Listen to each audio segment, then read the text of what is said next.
Basically, let's say I'm going to write it compact metric space.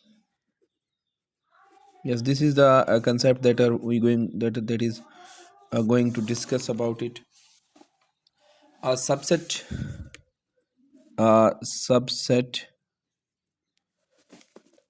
K of Rn. So K is a subset of Rn. It means that all elements of K are contained in n tuples.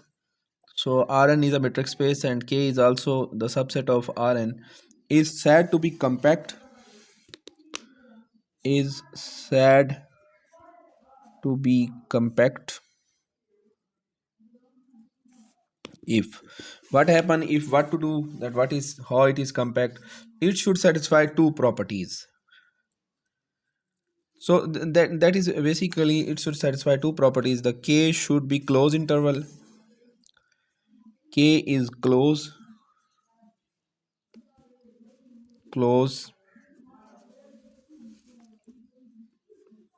meaning of that is it contains all its limit point.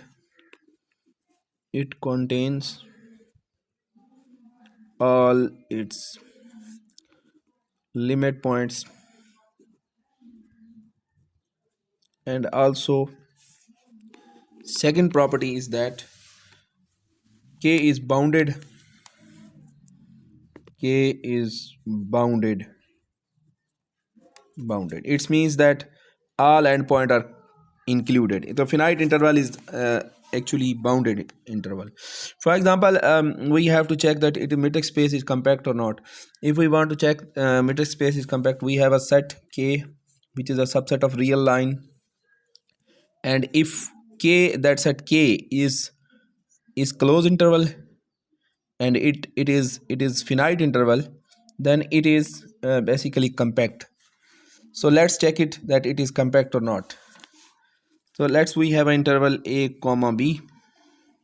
For example, we have 2 comma 7. This is a closed interval. You can see this is a closed interval, and in that interval we say that it is compact. We say it is compact. Why it is compact? Because if we check, we say that it is compact because it is closed because endpoints are included. Endpoints are included. Endpoints are basically included, so it is compact or included. So it is compact. You can say that this is a closed brackets, which shows that it is compact, and it is you say it is closed. So there are two conditions to be compact. One is closed, and other is the basically other condition is the bounded. So the closed intervals are bounded actually. So it means that interval is also compact interval. Okay, I hope you have understand that, because it is also subset of real line.